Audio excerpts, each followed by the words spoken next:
Hi, I'm Chris Lee, and this is Virtually Speaking. Joining us today is Cassandra Worthy, a powerful force of contagious energy, the world's leading expert on change enthusiasm, who inspires top talent to thrive in the face of merger, acquisition, and other major disruptions. A two-time TEDx speaker and an author of the August 2021 book titled Change Enthusiasm.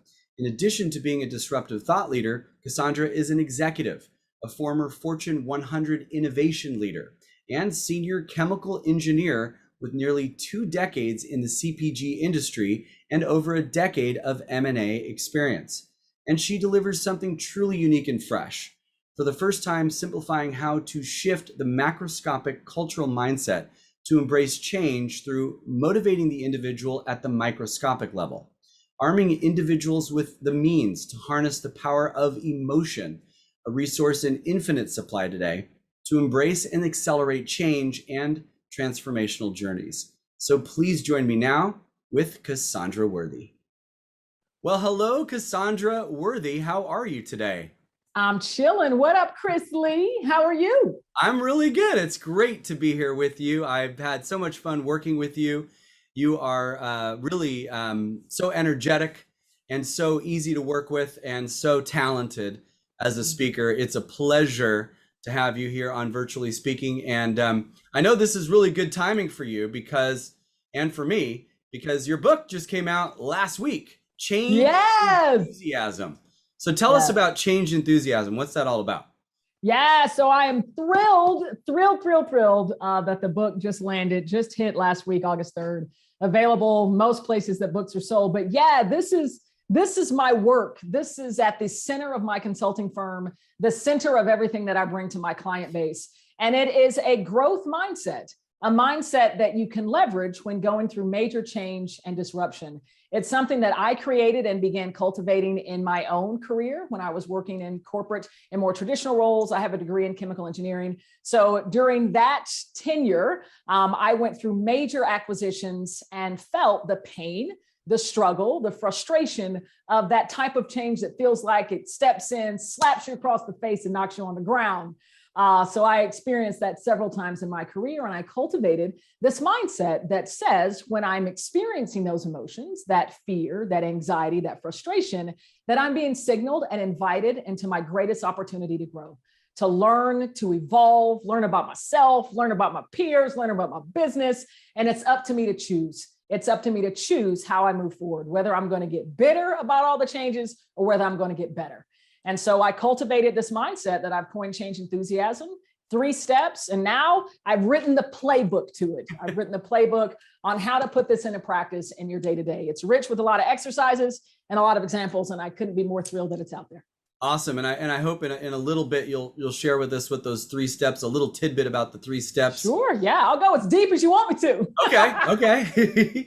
Well, I got to say, I've always looked at the world understanding, and especially now, being in this business for over a decade and a half, coming up on 20 years, knowing that you really can look at any situation in exactly the 180, in exactly the opposite way. You could look at your life as, you can say all the reasons why your life sucks and why you're not doing well and why you hate yourself and why you have a lot of things to complain about and be upset about or disappointed in. And you could also do the exact flip opposite of that. So it sounds like you have tapped into this psychological kind of, did you have psychological background training or, schooling, or how did you figure out, when this kept happening to you as a chemical engineer and as a innovation manager that you were doing for so many years? When did that hit you? How did that hit you? So I will say that I am a student of the school of life. And honestly, the seed was planted for this mindset when I was going through my first really major acquisition. I was a young engineer. I worked at Procter & Gamble. I'd only been in the company for about 3 years. And I transitioned into a business that we had just acquired, a multi-billion-dollar acquisition, really big deal. And so after I transferred in, I was told I was supposed to help continue bringing in innovation as well as integrate parent company tools and processes. But it was like a completely different culture. It was a completely different culture from what I had grown up in, from what I knew. And I felt like I had quit that company and was working for a different company. And it was a very us versus them type of culture. And everybody's going through that. That's very typical, right? Yes. Mirrored any disruption, any transformation where it feels uncomfortable because it's so new, because it's not what you're used to. It's not the way that you used to thrive. And now it's all the rules have changed. Everything's different. And so I tell you almost every day that I walked into that business, I wanted to quit. I wanted that to be the day that I say, screw it, I'm done, I'm walking out of the door. Right. And I got to this breaking point where I was like, you know what, I'm going to look for a way to quit. I have to quit. But I went to a mentor and she was really high up in the organization at the time. And, I talked to her, really, I was just venting about how difficult things were and how much I wanted her to change my work experience. I said everything short of like firing my manager and then promoting me so I could fire another 9 people that I couldn't stand, right? And she gave me some really powerful advice. She was like, Cassandra, you can either get bitter or you can get better. It's your choice. And of course, at first, that didn't sit well with me because I'm like, yo, how can this be my choice? I'm not the one in a position of influence. You're the director, not me. I've only been in this company for 3 years. Right. But for, magically, those words, bitter or better, they stayed with me. And I was like, you know what? I do have a choice. I do have a choice of how I experience my work. And that started the seed. That started the growth of, you know what, when I'm feeling this frustration, it must mean I'm in an opportunity to grow, to become better. And it's up to me to choose how I do that. How can I experience this acquisition to learn so much? Who gets a chance to go through such a tremendous change like that? Right. Very few, right? So I maximized that. I got myself really high rated, got another, opportunity that wouldn't have happened if I hadn't transferred in. So yeah, it's, I seriously created this to help me, help me grow in my career. And I've seen it proven time and time again now. Yeah. And that's how the great ones do it. I mean, they solve a problem for themselves. And then they realize they can share that with their friends, their family, their peers, and really then sometimes if they're lucky or if they feel the desire to, the world. And it sounds like that's what you're doing now. And of course, you're speaking now and you're very well rated and very new and fresh and a hot item out there, which is so great, because there's speakers who kind of have been giving the same speech for 20 years and what's new about that. And the other cool thing about you is that you really have done the homework on how to deliver this. And really, obviously, you did the homework to write the book. So just a little bit ago, we were talking about there's really 3 main steps to really get this mindset to take hold or to take hold of the mindset. So how do you go about that? What are the 3 steps? Sure. I'll share the details behind that. But first, let me say, I think the reason that, I have been able to speak to so many clients over the world, that I have been able to share this message, is the very uniqueness of facing the emotions of change head on. I so often see leaders, and I've experienced myself in my corporate career, there's a big transition, there's a big transformation happening. It's going to be difficult. It's going to be tough, but we got to do it. And then it's like this grit your teeth and bear it. Forget about any of the emotions that you're dealing with. Deal with that outside of work. When you get in here, these are objectives. You need to go and do it. And never was there this avenue or tools or strategies for employees to actually use that emotion. I fully believe that emotion is a gift and it's an energy. It's a resource that's an infinite supply. And we all have a tap into that. And I really do think that they signal us those tough emotions into those great opportunities to grow. So when you feel that stress and tension in the organization, it means something wonderful is about to happen. But yeah, let me take you through the steps and when one is practicing this mindset. So the very first step is what I call the signal. And those are those really tough emotions. I've noticed them in my research and the work that I've done with clients all around the world to be fear, anxiety, frustration, anger, and grief or loss.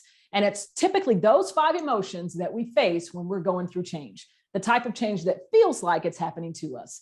The first step is acknowledging and embracing those signal emotions as invitations, as gifts. not ignoring them, not suppressing them, but accepting their invitation into our greatest opportunities to grow. And that's the second step. It's called the opportunity, right? So you go from the signal to the opportunity. And in this step is really where the work happens, because you're exploring what's possible. What are my options to milk this opportunity for all it's got, right? How can I use this to learn about myself, to learn about my peers, my colleagues, my business? How can I use this to grow?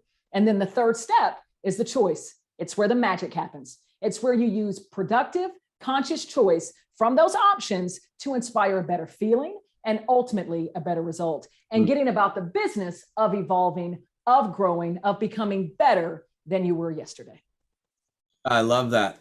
So, this reminds me of something I've heard other people say and talk about, was the reason why they started their business, or the reason why they created something that had never been created before. It's really kind of the being fed up with the status quo, or being angry with the way things are going. So I'm going to make a difference, and I'm not just going to be angry about it. I'm not just going to be pissed off about it. I'm going to actually do something about it. Yes. So it's almost using that. And I've heard this talked about by some really incredible people, that using almost the anger that you have about something. And like you're saying, you can actually use that energy and that emotion to really drive you into, how am I going to fix that? So, I think that sounds intuitive, that somebody would say, I want to change this, so now I'm going to do that. But I think it's probably hard for a lot of people to get past that anger. Yeah, for sure. I would say that the most difficult part of putting this into practice is moving from the signal to the opportunity, because those signal emotions can rock us. They can make us not want to get out of bed, off the couch, or, out of the bar, right? Right. So it's very difficult to step outside of those emotions when you're in the throes of them, to see that there's opportunity, to see that they're inviting you into this growth. But what's so tremendous is, not only have I seen the data in my own personal experience, that when I put this into practice, when I'm feeling those emotions, it means I'm about to grow and I can become better. But now I've seen that data replicated across thousands of individuals all over the world. And so I firmly believe and trust that when you're feeling those emotions, if you can recognize and accept their invitation, you can get into these great moments of opportunity to grow. And it's just up to us to trust that they're there to serve. Right. They're there for a reason. Yeah. And that's really the positive, and really the only way to look at having those emotions and feeling that way, is this is going to now spur me on to do something great. So that's great that you're there to remind us of that. And if I can just geek out a little bit more, using my engineering hat, but I like to think of, like I said, emotion is energy.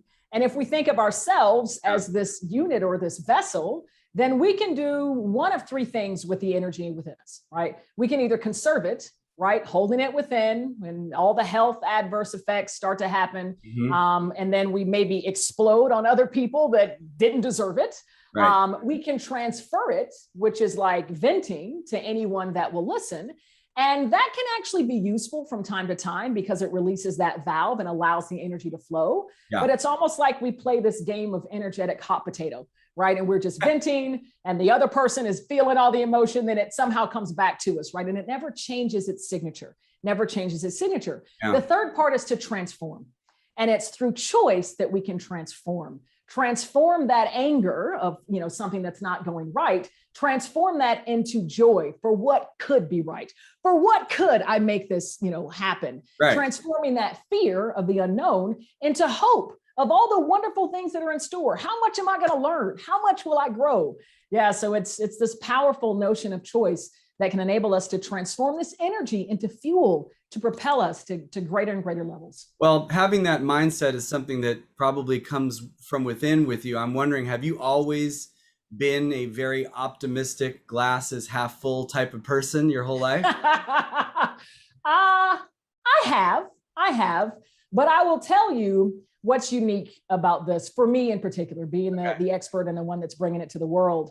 That thing that you hear about, we teach what we most need to practice, that is certainly true of me, because it's because of my optimism that oftentimes I want to run away from, and I want to ignore really difficult emotion. And I want to only talk about the positive and only talk about, what's optimistic and what's good. And it's almost, I have the pitfall sometimes of being blindly optimistic. and being that person that doesn't face reality. But in this message and this growth mindset, you're facing those difficult emotions head on. You're embracing them. You're allowing them to exist. You're sitting with them. You're giving yourself the grace to be with them for as long as that takes. And then acknowledging that they are there to serve you. You will bless them. They are gifts. And then you get into the opportunity to learn how you'll grow. So yes, I've been quite positive my whole life, but in this teaching, I'm helping myself because we can't be blind to these emotions and we can't conserve them and we can't just be transferring them all around to anyone who else. No, that's got to transform. That's a really good point that you made.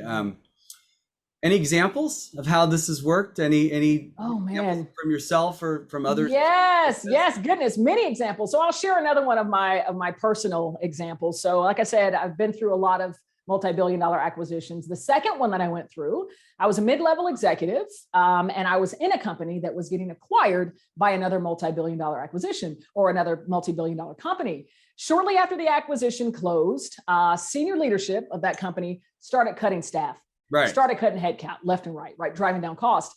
So it was a really uncertain time for me and a whole heck of a lot of people. And on top of that, I was given a brand new manager. Now, this manager was from the acquiring company. He didn't know me. He didn't know my background, didn't know the culture I came from. And one day we were sitting in my office, we're having a budget review. And he looks at me and he's like, you know, Cassandra, I like you and I want to keep you, but I just don't see a lot of value in having you in my organization in the next couple of years. Chris, I kid you not. My mouth went dry. The hair on the back of my neck stood up. I somehow pulled it together and got through the rest of the conversation. But when he left my office, I was panicked. I quit what I was doing. I pulled up LinkedIn. I pulled up my resume. I was in, that mental downward spiral with all these thoughts and all the energy. I was in that. I was panicked. I'm about to lose my job. I'm a failure. My career's in shambles, all those things. Yeah. But in a moment of clarity, I recognized, wait a second, I'm a practicing change enthusiast. And my mouth has just gone dry. That's got to mean that I'm feeling some signal emotions. Somehow they're here and I'm being invited into an opportunity to grow. So I sat in that opportunity. I thought, what can I do? What are my options? This dude just gave me 2 years with a paycheck. He'll pay me to find another role. And what in my mind would be a better role. So I had a couple options. I could either start looking in organizations outside of his org, still in that company, or start looking for a completely different job in a different company. Well, I then made the conscious choice to start looking for a job in that company in a different organization. And by making that choice, I started to feel a sense of calm and even a hint of hope and anticipation about what could be next. And then over the course of the next 4 months, I worked with leadership in a different organization to create a role for myself. And it was a role I was better positioned for, leverage my passions better. I loved this role. And so, and of course the 4 months wasn't easy. It's probably the most challenging time in my career. And I had to continue working the steps, day after day. But I ended up with this role that I loved. So I trust that these really big changes that feel like they slap you in the face and knock you on the ground, they're not happening to you. They're happening for you. They're happening to serve your evolution to become better. And I'm so grateful to that guy for telling me the information that he did because he was honest. Got about the business. Of making a new role. And he gave you maybe he saw something more in you than you even knew that you had. He didn't know what it was, but he knew there was maybe something else for you. Yeah, I mean, honestly, it didn't feel that way when I first heard. It didn't sound that way. And I feel like, his mindset was in, I've got to cut costs. I've got pressure from my leadership. Exactly. But he liked you, and he told you that. He liked you, and you had made an impression. So he could have waited 2 years, walked in my office and said, Cassandra, we're going to have to let you go in 2 weeks. Right. And that tell my signal emotions, that would have been a little tougher. Right. So now there's something else about you that's very interesting to me. You're a singer. I enjoy song. Yes. So we talked about this before. I don't know if I would call myself a singer because it's not like I had a singing career, but I certainly enjoy singing. And I've been told that I'm not half bad at it. So actually the very first time, for those of you listening, the first time that I sung on a stage, since I was like 8 years old in a school concert, was for my very first TED Talk called What If? And I sung a Sam Cooke song. It's the first time I had sung on a stage since then. So, and of course, since then, many clients have asked me to sing during the Q&A portion of my keynotes, which is interesting. Interesting. So you just knew you had this voice and you put it out there. I mean, on the TED stage, I mean, it must have been like, yeah, I was like, you know what? This is it. This is my first time on the red dot. I'm about to give it all I got. So yeah. What did you sing about? Change. Yeah, it was Change Gonna Come by Sam Cooke. Right. Yeah. The very first refrain. Yeah. And there's lyrics in that song that mean something to you. Yes, that exactly it. Change is gonna come. And the fact that is always true and will always be true. And it's obviously that fact is what keeps my work going. And it's what, keeps me plugging along and living this mission and living my purpose, each and every day. Absolutely. So when you're working with clients today, this has been almost a 1.5-year pandemic. Change has come. Yes. And change is happening and the future is uncertain. So what is it that you're hearing these clients say to you that they want from you more than ever now? Is basically, we need somebody like you to carry us through and lift our spirits as we walk, in this kind of dark time with the light at the end of the tunnel we can barely see. Yeah, I will tell you what's been special that's happened over the past 18 months. And that is that leaders have actually recognized and embraced the importance of not ignoring emotion. And I think that the pandemic is something that has taught us compassion, that has taught us empathy, and that has taught us the importance of celebrating and nurturing the humanity in our workforces and not simply seeing them as human capital. And for that, I'm grateful because it has truly given me a lane to thrive. And opened a lot of doors, because when leaders hear what I do and that I enable organizations and the individuals in those organizations tools to leverage the power of their emotion to fuel growth, they want it because they sense the emotion. They know the complexion is very tumultuous. They know that the organization is having a difficult time. And this gives them the tools. This gives them the mindset, the language to grow through that change, see an opportunity, and even the biggest, most devastating disruptions. I've worked with clients over the past couple of years, some in the aviation industry who just got rocked and went through significant contraction. I've worked with companies in the social media industry with exponential growth, right, with changing consumer habits and demands. And regardless of contraction or huge growth, I have seen leaders, executives, individuals alike, frontline workers employ these skills and these tools to reach fulfilled growth through probably the biggest disruption of their professional careers.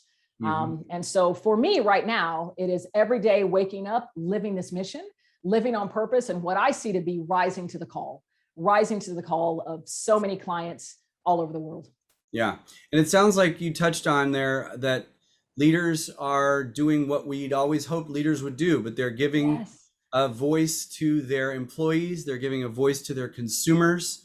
They're empowering their employees more. They're giving a voice to people's concerns and insecurities and individualities and viewpoints. So it seems like this is actually almost manifested in what you're saying in the book, which is that these horrible things that we feel, these emotions, these tough times that we can go through in our lives can actually be a jumping off point for some major change. So that might be the major change that's also coming out of this pandemic, is that it seems like everybody's who's had a voice that's been muted has had their voice, raised and listened to more. Yes. And you know what, for a minute, as we think about peoples whose voices have gotten raised, and the reality of the social unrest in this country over the past 1.5 years. And I have had more doors open being a Black, female, LGBTQ plus speaker over the past 18 months than I had seen over the prior similar time period. And at first I was a bit resentful of that because I asked myself, why now? What took you so long, right? Right. But you know what? Now I embrace it. I embrace it. And I don't care what the reason is, the doors are opening. The doors are opening, and I'm able to walk through, shine my light, share my energy, and share this message to light up individuals all over the world. And I'm grateful for that. I'm grateful for that. Yeah, I mean, I think that no matter how the people come to the decision of, doing the right thing, it's still the right thing. And we always wanted it to be the right thing. We always wanted the right thing to happen. Well, now it's happening. It's happened. So, it really seems like there's going to be a sustainable presence of these thoughts and these values in the leaders and the companies of this country, at least, where we now realize that this is a world that's an inclusive world, and that our customers are not just one type of person. Our customers can be everybody, and our employees don't just have to be one person who live in this city. They can be people who live anywhere in the world. Our employees can be. So it's kind of opened up everybody's eyes to the fact that humanity is here for all of us as a resource, as employers, and for our consumers as well. Yep. Humanity as emotional beings. And I've been privileged to partner recently with the Network of Executive Women on a podcast platform that I host, and it's about evolutionary stories with revolutionary individuals. But we're pulling back the curtain, and we're talking the really real about inclusion, diversity, mentorship, allyship in the corporate world, and how, right now, I'll talk about that third step of conscious choice, consciousness. And I feel like now eyes are opening and people are becoming awakened and aware and are being held accountable to addressing some of the systemic issues that we've been living with for decades, centuries, really. And so, I'm grateful to be part of the conversation and to be a part of the change, right? The wave of change that is really just getting started. And I hate saying that because it's been centuries. But we've got to continue this momentum and keep eyes open and keep people conscious and accountable. Absolutely. So change enthusiasm. I love it. I'm excited that you are, making that your key word, your key phrase that really represents who you are. And you really do embody that. A lot of people talk about change and adversity and overcoming and dealing with, tough times and things that happen to us that we don't necessarily see happening to us or want to have happen to us, but nobody really mixes in the enthusiasm part and the emotional part of how we take what we're feeling and how we get that to drive us forward. So you've really done an incredible job at marrying those together and really telling us how to do that. So thanks so much for writing that book, and it's going to be a real big success, I'm sure. And I look forward to reading it. It's only been out a week, so I got to get around to that soon. Yes. But getting to know you and then talking with you today has been an absolute pleasure. So I wish you the best. I look forward to working with you a lot. And thank you so much for coming on the show. Thank you, Chris, for the invitation. Thank you to all the listeners, all the watchers out there. It's a pleasure. And again, I can't wait for this partnership journey that you and I are on, my friend. Yeah. It's going to be fun. Well, awesome, Cassandra. Thank you again so much. And I look forward to talking to you and working with you again soon. Same. Thank you, Chris. And thanks to all the listeners. I appreciate it. Absolutely. Take care. Bye.